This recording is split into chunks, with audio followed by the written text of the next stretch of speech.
I took all my notes before I did our Ask AI segment because I wanted to have like my thoughts on paper before I read AIs or Mhm. whatnot.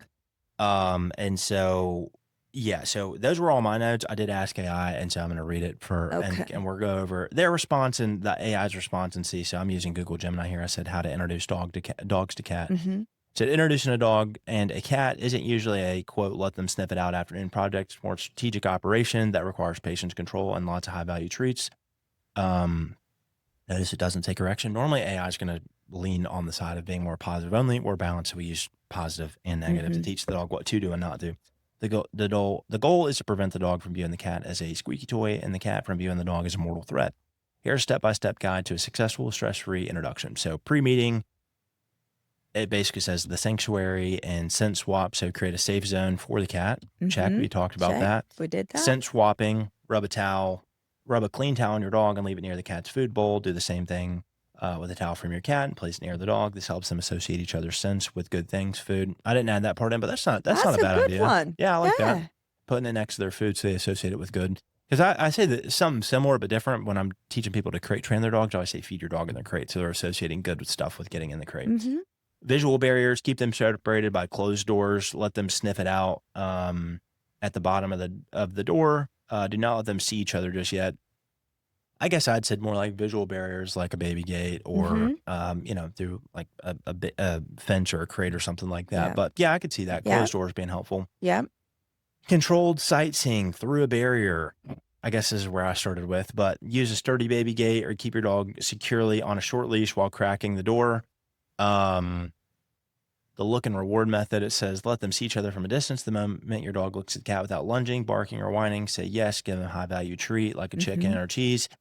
The only thing I'd say in there would be if your dog does lunge, bark, or whine, I'd start correcting the dog saying leave it. And then once they broke that, I'd pay them, right? So positive and negative. Yeah.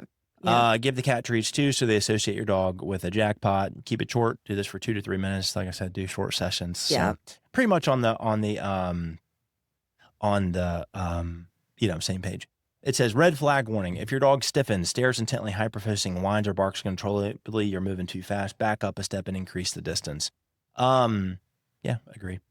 Um, I guess I didn't add that, but yeah, if things do go wrong, like I said, my plan, I would take a step back and I'd start at the previous step or 2 steps previous and work Mhm. through that boundary, like through there first. So like, let's say, you're doing like kind of like you were talking about like structured meeting or whatnot, and that dog like's not doing good at that. I'd go back to just like placing and staying and like, and leave it before and get that solid with other Mhm. distractions before I bring the cat into play. Yeah. So the leash meet and greet, double up on safety, keep your dog on a short leash, do not hold the cat. Holding a terrified cat's a fast track to getting badly scratched.